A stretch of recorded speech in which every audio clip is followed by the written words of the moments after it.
Hello everyone, this is Umesh Shabbir. दोस्तों, बाबर आजम को लेकर इस वक्त लोग इतने ज़्यादा सेंसिटिव हैं क्योंकि बाबर आजम ने आते साथ ही ये फील कराया है कि उनके साथ जो किया गया है इन कुछ अरसे में उनको ना खिलाकर वो बिल्कुल चीटिंग थी, ज़्यादती थी।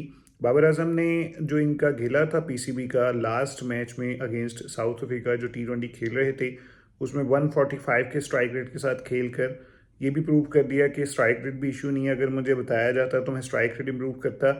और फिर अब तो भाईजान टॉप पर आ गए हैं। दो फॉर्मेट्स में सचिन तेंदुलकर टॉप पर हैं और एक फॉर्मेट में बाबर आजम। यानी बाबर आजम इस वक्त एक पूरे फॉर्मेट में अकेले किंग बने हुए हैं। तो इस चीज़ को लेकर फैंस पहले ही जो उनको लेकर बहुत ज़्यादा पोजेसिव थे, अब उन्होंने मज़ीद इस चीज़ को जस्टिफाई किया कि भाई आपने उसको निकाल कर गलत किया था। अब इसमें किस्मत ख़राब होती है आकिब जावेद की कि वो ग्राउंड में आ जाते हैं।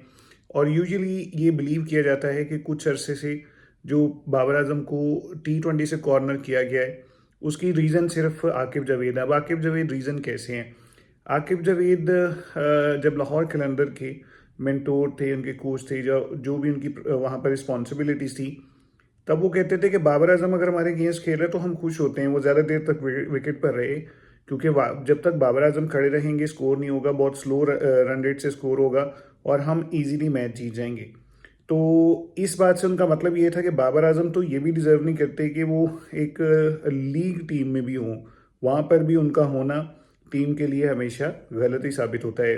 आकिब जावेद अपने टाइम में फास्ट बॉलर्स नहीं हैं और फास्ट बॉलर्स ऐसे अग्रेसिव बयान दिया करते हैं, ये नॉर्मल बात है। लेकिन रियलिटी के साथ इसका कोई ताल्लुक नहीं है। I often use this logic के आपके जितने भी बड़े बड़े बैट्समैन हैं उनका स्ट्राइक रेट सबका ही 130 है, लेकिन जहाँ पर बाबर की एवरेज 40 है उनकी एवरेज 20 भी बहुत सारे बैट्समैन की नहीं है। तो ये चीज़ बाबर आजम को एज देती है। अब मिथ ये है बाबर आजम को लेकर कि भाई वो बड़ी शॉट्स नहीं खेलता।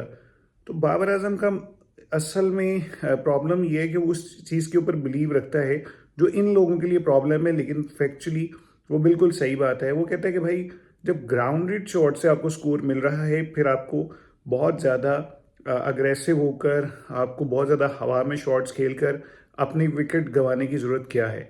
तो ठीक है, वो सक्सेस नहीं लगाता, वो फोर्स, वो सिंगल डबल्स के साथ उतना ही स्कोर कर देता है जितने आपके बड़े बड़े बहुत पावर हिटर, इवन वो भी हिटिंग लगाकर भी उतना स्कोर नहीं कर पाते और स्ट्राइक रेट दोनों का एक ही होता है। तो भाई जस्टिफाई करता है कि बाबर आजम इस वक्त, क्योंकि अगर आपके पास बेटर ऑप्शन हो तो फिर तो आप बाबर आजम को निकाल दें। लेकिन अगर साहिबजादा फरहान 110 120 के एवरेज स्ट्राइक रेट से स्कोर करें, अगर सलमान अली आगा की ओवरऑल कैरियर की जो स्ट्राइक रेट है वो 110 हो, और फिर अगर आप बाबर आजम के 130 के स्ट्राइक रेट को टारगेट करें, तो भाई ये तो बिल्कुल भी समझ नहीं आती। और इसी वजह से आकिब जावेद को फिर बाबर आजम के फैंस ने ग्राउंड के अंदर भाईजान बैठने नहीं दिया। उन्होंने खूब उनकी वीडियोस बनाई, उनके ऊपर जुमले कसे और उनको ये सोशल मीडिया के बाद, सोशल मीडिया पे तो एक बहुत बड़ी कैंपेन बाबर आजम के हक में चलती है, सोशल मीडिया के बाद सबसे बड़ा रिस्पांस उनको मिला ग्राउंड के अंदर के उनका ग्राउंड में बैठना मुहाल हो गया। और एक स्पेसिफिक टाइम के बाद तो आकिब जावेद को गुस्सा आना शुरू हो गया था। उनके फेस के एक्सप्रेशंस बता रहे थे। स्टार्ट में तो वो हंस रहे थे कि लोग मेरे साथ ऐसे कर रहे हैं, लेकिन एक स्पेसिफिक टाइम के बाद उनको गुस्सा भी आया। बट फैंस क्योंकि अपनी जगह पर ठीक थे, उन्होंने कहा कि भाई आपने बाबर आजम को निकाला तो निकाला क्यों। एनीवे अब बाबर आजम वापस भी आ गए हैं, उनके पास चांस भी है। अब उनको लंबा एक अपना कैरियर बनाना चाहिए वाइट बॉल क्रिकेट में, और कोशिश करनी चाहिए वाइट बॉल क्रिकेट में ओवरऑल वो टॉप पर जाएं, यानी कि मोस्ट रन्स में, क्योंकि बाबर आजम के पास अभी बहुत ज़्यादा टाइम है। और सबसे बड़ी बात है उनको सपोर्ट भी है फैंस की, और इस वक्त कोई भी उनकी रिप्लेसमेंट में मौजूद भी नहीं है।